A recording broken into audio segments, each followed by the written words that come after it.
ನಮಸ್ಕಾರ ಮಕ್ಕಳೇ. ಈ ದಿನ ನಾವು ಆ, ತ್ರಿಭುಜದ ಕೆಲವು ಸಿದ್ಧಾಂತಗಳನ್ನು, ಸರ್ವಸಮ್ಮತಿ ಸಿದ್ಧಾಂತಗಳನ್ನು ನೋಡ್ತಾ ಇದ್ವಿ. ಅದರಲ್ಲಿ ಇನ್ನೊಂದು ಸಿದ್ಧಾಂತವನ್ನ ನೋಡ್ತೇವೆ. ಹಿಂದೆ ನಾವು ಯಾವ ಸಿದ್ಧಾಂತವನ್ನ ನೋಡಿದ್ವಿ? ಬಾಕೋಬಾ ಸಿದ್ಧಾಂತವನ್ನ ನೋಡಿದ್ವಿ. ಅದೇನು ಹೇಳುತ್ತಂದ್ರೆ, ಎರಡು ಬಾಹುಗಳು ಮತ್ತು ಅದರ ನಡುವೆ ಇರುವ ಕೋನ ಇನ್ನೊಂದು ತ್ರಿಭುಜದ ಎರಡು ಬಾಹುಗಳು ಅನುರೂಪ ಬಾಹುಗಳಿಗೆ ಸಮನಾಗಿದ್ದು ಮತ್ತು ಅದರ ನಡುವಿನ ಕೋನವು ಇದರ ಮೊದಲನೇ ತ್ರಿಭುಜದ ನಡುವಿನ ಕೋನಕ್ಕೆ ಸಮನಾಗಿದ್ದರೆ ಆ ಎರಡು ತ್ರಿಭುಜಗಳು ಸರ್ವಸಮ ಅಂತ ಹೇಳಿದ್ವಿ. ಅದೇ ರೀತಿ ಇನ್ನೊಂದು ಸಿದ್ಧಾಂತ ಇದೆ. ಇದೇನೆಂದ್ರೆ ಕೋಬಾಕೋ ಸಿದ್ಧಾಂತ. ಕೋಬಾಕೋ ಸಿದ್ಧಾಂತ ಏನಂದ್ರೆ, ಕೋನ, ಬಾಹು, ಕೋನ. ಇದೇನು ಹೇಳುತ್ತಂದ್ರೆ, ಎರಡು ತ್ರಿಭುಜಗಳಿದ್ರೆ ಹೀಗೆ, ಮತ್ತು ಒಂದು ತ್ರಿಭುಜದ ಎರಡು ಕೋನಗಳು ಮತ್ತು ಅದರ ನಡುವಿನ ಒಂದು ಬಾಹು ಇನ್ನೊಂದು ತ್ರಿಭುಜದ ಅನುರೂಪ ಕೋನಗಳಿಗೆ ಮತ್ತು ಅವುಗಳ ನಡುವಿನ ಬಾಹುಗೆ ಸಮನಾಗಿದ್ದರೆ ಈ ಎರಡು ತ್ರಿಭುಜಗಳು ಸರ್ವಸಮ ಅಂತ ಹೇಳುತ್ತೆ. ಸಮ. ಕೋಬಾಕೋ ಸಿದ್ಧಾಂತ ಏನು ಹೇಳುತ್ತೆ ಅಂತ ಒಂದ್ಸರಿ ಬರೆದು ಬಿಡ್ತೇನೆ. ಕೋಬಾಕೋ ಸಿದ್ಧಾಂತ ಏನು ಹೇಳುತ್ತೆ ಅಂದ್ರೆ, ಒಂದು ತ್ರಿಭುಜದ ಎರಡು ಕೋನಗಳು, ಹೀಗೆ ಒಂದು ತ್ರಿಭುಜ ಮತ್ತು ಇದರ ಯಾವುದೋ ಎರಡು ಕೋನಗಳು, ಹೀಗೆ ಎರಡು ಕೋನಗಳು ಮತ್ತು ಅವುಗಳ ಸಾಮಾನ್ಯ ಬಾಹು. ಈ ಕೋನ ಇದು, ಈ ಕೋನ ಇದು, ಇವೆರಡರಲ್ಲೂ ಇರೋ ಸಾಮಾನ್ಯ ಬಾಹು ಇದು. ಒಂದು ಕೋನ ಹೀಗೆ, ಇನ್ನೊಂದು ಕೋನ ಹೀಗೆ, ಇವೆರಡರ ಸಾಮಾನ್ಯ ಬಾಹು ಇದು. ಇದು ಸಾಮಾನ್ಯ ಬಾಹು. ಇನ್ನೊಂದು ತ್ರಿಭುಜದ ಎರಡು ಕೋನಗಳು, ಈ ಎರಡು ಕೋನ ಅಂದ್ಕೊಳ್ಳಿ, ಇದೊಂದು ಕೋನ ಮತ್ತು ಇದೊಂದು ಕೋನ. ಇನ್ನೊಂದು ತ್ರಿಭುಜದ ಎರಡು ಕೋನಗಳು ಮತ್ತು ಅವುಗಳ ಸಾಮಾನ್ಯ ಬಾಹು ಇದು, ಇವುಗಳ ಸಾಮಾನ್ಯ ಬಾಹು ಅವುಗಳಿಗೆ ಅನುರೂಪವಾಗಿ ಸಮವಾಗಿದ್ದರೆ ಈ ಎರಡು ತ್ರಿಭುಜವನ್ನ ನಾವು ಸರ್ವಸಮ ತ್ರಿಭುಜ ಅಂತ ಹೇಳ್ಬೋದು. ಸರ್ವಸಮ ತ್ರಿಭುಜಗಳು ಅಂತ ಹೇಳ್ಬೋದು. ಇಲ್ಲಿ ಒಂದು ಪ್ರಮೇಯನ್ನ ಕೊಟ್ಟಿದ್ದಾರೆ. ಏನಂದ್ರೆ, ಒಂದು ತ್ರಿಭುಜದಲ್ಲಿ ಎರಡು ಕೋನಗಳು ಸಮವಾಗಿದ್ದರೆ, ಈ ಕೋನವು ಈ ಕೋನಕ್ಕೆ ಸಮವಾಗಿದ್ದರೆ ಆ ಕೋನಗಳ ಅಭಿಮುಖ ಬಾಹುಗಳು, ಅಂದರೆ ಇದರ ಅಭಿಮುಖ ಬಾಹು ಇದು ಮತ್ತು ಇದರ ಅಭಿಮುಖ ಬಾಹು ಇದು, ಇವೆರಡೂ ಸಹ ಸಮನಾಗಿರುತ್ತೆ ಅಂತ ಹೇಳ್ತಾರೆ. ನೀವು ಪ್ರಮೇಯ ಒಂದನ್ನು ನೆನ್ಪಿಟ್ಕೊಂಡಿದ್ರೆ ಅದೇನು ಹೇಳುತ್ತಂದ್ರೆ, ಒಂದು ತ್ರಿಭುಜದ ಎರಡು ಬಾಹುಗಳು ಸಮವಾಗಿದ್ದರೆ ಅದರ ಅಭಿಮುಖ ಕೋನಗಳು ಸಹ ಸಮವಾಗಿರುತ್ತವೆ ಅಂತ ಪ್ರಮೇಯ ಒಂದು ಹೇಳ್ತಿತ್ತು. ಪ್ರಮೇಯ ಒಂದು. ಇದು ಪ್ರಮೇಯ ಎರಡು. ಪ್ರಮೇಯ ಒಂದು ಮತ್ತು ಪ್ರಮೇಯ ಎರಡು ಅವುಗಳ ವಿಲೋಮವೇ ಹೌದು. ಇದು ಪ್ರಮೇಯ ಒಂದರ ವಿಲೋಮ. ಪ್ರಮೇಯ ಒಂದರ ವಿಲೋಮ ಏನ್ ಹೇಳುತ್ತೆ? ಪ್ರಮೇಯ ಎರಡು, ತ್ರಿಭುಜದಲ್ಲಿ ಎರಡು ಕೋನಗಳು ಸಮನಾಗಿದ್ದರೆ, ಒಂದು ತ್ರಿಭುಜದಲ್ಲಿ ಎರಡು ಕೋನಗಳು ಹೀಗೆ ಸಮನಾಗಿದ್ದರೆ ಅವುಗಳ ಅಭಿಮುಖ ಬಾಹುಗಳು ಸಮನಾಗಿರುತ್ತವೆ, ಇದು ಮತ್ತು ಇದು ಸಮನಾಗಿರುತ್ತದೆ ಅಂತ ಹೇಳುತ್ತೆ. ಇದನ್ನ ನಾವು ಸಾಧಿಸಬೇಕಾಗಿದೆ. ಅದನ್ನ ಸಾಧಿಸಲಿಕ್ಕೆ ನಾವೊಂದು ತ್ರಿಭುಜವನ್ನ ತೆಗೆದುಕೊಳ್ಳೋಣ. ಹೀಗೊಂದು ತ್ರಿಭುಜ ಇದೆ ಅಂದ್ಕೊಳ್ಳಿ, ಇಲ್ಲಿ ಬಿಡಿಸ್ತೇನೆ. ಈಗೊಂದು ತ್ರಿಭುಜ,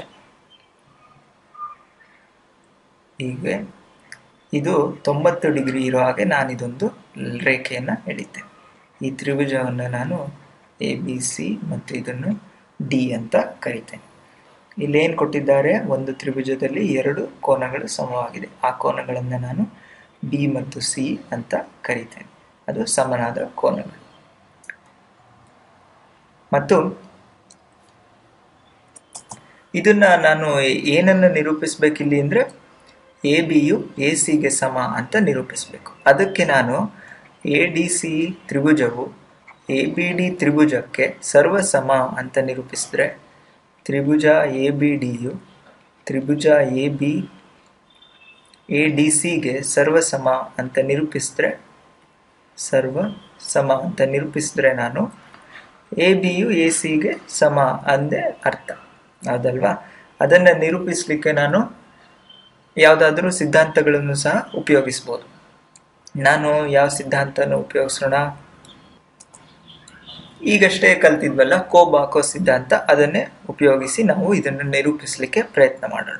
ಇದರಲ್ಲಿ ಏನು, ಒಂದು ಕೋನ ಇನ್ನೊಂದು ಕೋನ ಬಿ ಮತ್ತು ಕೋನ ಸಿ ಸಮ ಅಂತ ಈಗಾಗಲೇ ಗೊತ್ತಿದೆ.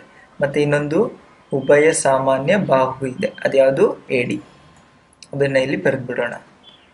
ABD ಕೋನವು ACD ಕೋನಕ್ಕೆ ಸಮ ಅಂತ ಬರೆದಾಗಿದೆ. ಯಾಕಂದರೆ ಅದೇ ಕೊಟ್ಟಿರೋದವರು ದತ್ತಾಂಶ. ಅದೇ ರೀತಿ AD ಅನ್ನೋದು ಸಾಮಾನ್ಯ ಬಾಹು. ಕೋಬಾಕೋ ಸಿದ್ಧಾಂತ ಏನು ಹೇಳುತ್ತೆ? ಎರಡು ಕೋನ ಮತ್ತು ಅವುಗಳ ನಡುವೆ ಉಂಟಾದಂತಹ ಬಾಹು ಸಮನಾಗಿದ್ದರೆ, ಇನ್ನೊಂದು ತ್ರಿಭುಜದ ಅನುರೂಪ ಬಾಹು ಮತ್ತು ಕೋನಗಳಿಗೆ ಸಮನಾಗಿದ್ದರೆ ಆಗ ನಾವು ಅದನ್ನ ಏನು ಹೇಳ್ಬೋದು? ಎರಡು ತ್ರಿಭುಜಗಳು ಸರ್ವಸಮ ಅಂತ ಹೇಳ್ಬೋದು. ಇಲ್ಲಿ ನೋಡಿ, ಅದನ್ನ ಇಲ್ಲಿ ಬಿಡಿಸ್ತೇನೆ ನಾನು. ಹೀಗಿದೆ ತ್ರಿಭುಜಗಳು. ನಮಗೆ ಇದು ಮತ್ತು ಇದು ಸಮ ಅಂತ ಗೊತ್ತಾಯ್ತು. ಮತ್ತೆ ಈ ಬಾಹು ಸಾಮಾನ್ಯವಾದದ್ದು. ಅಂದರೆ ನಾನು ಈ ಕೋನ ಮತ್ತು ಈ ಕೋನ ಸಮ ಅಂತ ನಿರೂಪಿಸಿದ್ರೆ ಎರಡು ಕೋನಗಳು ಇದೊಂದು ಇಲ್ಲೂ ಸಹ ಮತ್ತು ಸಾಮಾನ್ಯ ಬಾಹು, ಅದರಿಂದ ನಾನು ಈ ಎರಡು ತ್ರಿಭುಜಗಳು ಸರ್ವಸಮ ಅಂತ ಹೇಳ್ಬೋದು. ಅಂದರೆ ನಾನು ಈಗ ಏನು ನಿರೂಪಿಸಬೇಕು? ಕೋನ BADಯು ಕೋನ CADಗೆ ಸಮ ಅಂತ ನಿರೂಪಿಸಬೇಕು. ಅದನ್ನು ನಿರೂಪಿಸಲಿಕ್ಕೆ ನಾನು ಏನು ಮಾಡ್ಬೋದು? ಇಲ್ಲಿ ನೋಡಿ, ನೀವೇ ನೋಡಿ ಹೇಗೆ ನಿರೂಪಿಸ್ಬೋದಂತ. ಇದು 90 ಡಿಗ್ರಿ ಅಂತ ನಮಗೆ ಗೊತ್ತು. ಯಾಕಂದರೆ ನಾವು ಇದನ್ನು ಎಳೆಯುವಾಗಲೇ ಏನಂತ ಹೇಳಿದ್ವಿ? ಇದು 90 ಡಿಗ್ರಿ ಇರೋ ಹಾಗೆ ಎಳಿಬೇಕು, ಈ ಪಾದಕ್ಕೆ 90 ಡಿಗ್ರಿ ಇರೋ ಹಾಗೆ ಎಳಿಬೇಕಂತ ಹೇಳ್ತೀವಿ. ಹಾಗಾಗಿ ಇದು ಸಹ 90 ಡಿಗ್ರಿ. ಮತ್ತೆ ಎರಡು ತ್ರಿಭುಜಗಳಿದೆ, ಆ ತ್ರಿಭುಜದಲ್ಲಿ ಎರಡು ಕೋನಗಳು ಸಮವಾಗಿದೆ. ಹೀಗೆ ಎರಡು ತ್ರಿಭುಜದಲ್ಲಿ ಎರಡು ಕೋನಗಳು ಸಮನಾಗಿದೆ ಅಂದರೆ ಮೂರನೇ ಕೋನ ಸಹ ಸಮವಾಗಿರಲೇಬೇಕು. ಹಾಗಾಗಿ ನಾವೇನು ಹೇಳ್ಬೋದು? BAD CADಗೆ ಸಮ. ಅದನ್ನು ಇಲ್ಲಿ ಬರೆಯೋಣ. BAD ಕೋನವು CAD ಕೋನಕ್ಕೆ ಸಮ. ಯಾಕಂದರೆ ಮೂರು ಕೋನಗಳ ಮೊತ್ತ 180 ಆಗಬೇಕಾಗಿದ್ದರಿಂದ, ಎರಡು ಕೋನಗಳು ಸಮವಾಗಿದ್ದರಿಂದ ಮೂರನೇ ಕೋನವು ಸಹ ಸಮವಾಗಿರಬೇಕು. ಇದಿಷ್ಟನ್ನು ನೋಡಿಕೊಂಡು ನಾವು ಕೋಬಾಕೋ ಸಿದ್ಧಾಂತದಿಂದ ಏನು ಹೇಳ್ಬೋದು? ABD ತ್ರಿಭುಜವು ADC ತ್ರಿಭುಜಕ್ಕೆ ಸರ್ವಸಮ ಅಂತ ಹೇಳ್ಬೋದು. ಯಾಕಂದರೆ ಒಂದು ಕೋನ ಇಲ್ಲೊಂದು ಕೋನ ಮತ್ತು ಉಭಯ ಸಾಮಾನ್ಯ ಬಾಹು, ಇಲ್ಲೊಂದು ಕೋನ. ಹಾಗಾಗಿ ಇವೆರಡು ಸರ್ವಸಮ ತ್ರಿಭುಜಗಳು. ಸರ್ವಸಮ ತ್ರಿಭುಜಗಳಾದಾಗ ಏನಾಗುತ್ತೆ? ABಯು ಮತ್ತು ACಯು ಅನುರೂಪ ಬಾಹುಗಳು. ಹಾಗಾಗಿ AB ಮತ್ತು AC ಸಮವಾಗಿರಲೇಬೇಕು. ಅದೇ ನಾವು ನಿರೂಪಿಸಬೇಕಾಗುತ್ತೆ. ಇಲ್ಲಿ ಇನ್ನೊಂದು ಉದಾಹರಣೆಯನ್ನು ಕೊಟ್ಟಿದ್ದಾರೆ. ಹೇಗಿದೆ ಅಂದರೆ, ABCD ಅನ್ನೋದು ಒಂದು ಚತುರ್ಭುಜ. BCಯು ಇದನ್ನು ಅರ್ಧಿಸುತ್ತಾ ಇದೆ. ಅಂದರೆ ಇದು ಮತ್ತು ಇದು ಸಮ, ಮತ್ತು ಇದು ಮತ್ತು ಇದು ಸಮ. ಹಾಗಿದ್ದಾಗ ನೀವು ABಯು BDಗೆ ಸಮ ಮತ್ತು ACಯು CDಗೆ ಸಮ ಎಂದು ನಿರೂಪಿಸಬೇಕು. ಇದನ್ನು ನೀವು ನಿರೂಪಿಸಬೇಕಾಗಿದೆ. ಅದನ್ನು ನಿರೂಪಿಸಲಿಕ್ಕೆ ನೀವು ಸರಿಯಾಗಿ ಗಮನಿಸಿದರೆ, ಹೀಗೆ ಎರಡು ತ್ರಿಭುಜಗಳಿದೆ. ಇದರಲ್ಲಿ ಈ ಎರಡು ತ್ರಿಭುಜಗಳು ನೀವು ಸರ್ವಸಮ ಅಂತ ನಿರೂಪಿಸಿದ್ರೆ ಇದು ಮತ್ತು ಇದು ಸಮ ಆಗುತ್ತೆ, ಇದು ಸಮ ಆಗುತ್ತೆ, ಇದು ಸಮ ಹಾಗೆ ಬಿಡುತ್ತೆ. ಅಷ್ಟನ್ನೇ ನೀವೀಗ ನಿರೂಪಿಸಬೇಕಾಗಿರೋದು. ಮತ್ತು ತ್ರಿಭುಜಗಳ ಸರ್ವಸಮತೆ, ಇದರಲ್ಲಿ ಈ ಘಟಕದಲ್ಲಿ ನೀವು ಸಾಮಾನ್ಯವಾಗಿ ಯಾವುದೇ ಪ್ರಾಬ್ಲಮನ್ನು ಸಾಲ್ವ್ ಮಾಡಬೇಕಿದ್ರೂ ಸಹ ಸಾಮಾನ್ಯವಾಗಿ ತ್ರಿಭುಜಗಳು ಮೊದಲು ಸರ್ವಸಮ ಅಂತ ನಿರೂಪಿಸ್ಬಿಟ್ರೆ ಇದನ್ನು ನೀವು ತಾನಾಗಿ ಹೇಳುವಂಥ ಪರಿಸ್ಥಿತಿಗೆ ಹೋಗ್ತೀರ. ಅದನ್ನು ಹೇಗೆ ನಿರೂಪಿಸ್ಬೋದು ನೋಡೋಣ. ತ್ರಿಭುಜ BCDಗೆ ಸರ್ವಸಮ ಎಂದು ನಿರೂಪಿಸಬೇಕಿದೆ ನಾವೀಗ. ಇದನ್ನು ತ್ರಿಭುಜ ಕೋನ ABCಯು ಕೋನ DBCಗೆ ಸಮ. ಯಾಕೆ? ಇದು BCಯು ಶೃಂಗ Bವನ್ನು ಅರ್ಧಿಸುತ್ತಿದೆ. ಅದೇ ರೀತಿ ಕೋನ DCBಯು ಕೋನ ACBಗೆ ಸಮ. ಅಂದರೆ ಇದರಲ್ಲಿ ಎರಡು ಕೋನಗಳು ಸಮವಾಯಿತು. ಅದೇ ರೀತಿ ಕೋನ ಬಾಹು ಬಿ ಸಿಯು ಸಾಮಾನ್ಯ ಬಾಹು. ಸಾಮಾನ್ಯ ಬಾಹು ಅಂದರೆ ಏನಾಯಿತು, ಇದು ಈ ಕೋನ ಮತ್ತು ಈ ಕೋನದ ನಡುವೆ ಇರುವ ಬಾಹು. ಅದೇ ರೀತಿ ಈ ಕೋನ ಮತ್ತು ಈ ಕೋನ ನಡುವೆ ಇರುವ ಬಾಹು ಸಮವಾಗಿದೆ. ಅಂದರೆ ಕೋಬಾಕೋ ಸಿದ್ಧಾಂತದ ಮೂಲಕ ನಾವೇನು ಹೇಳ್ಬೋದು, ತ್ರಿಭುಜ ಎ ಬಿ ಸಿ ಮತ್ತು ತ್ರಿಭುಜ ಬಿ ಸಿ ಡಿಯು ಸರ್ವಸಮ. ಅದೇ ಇಲ್ಲಿ ಸೂಚಕವನ್ನು ಬರೆದಿದೆ.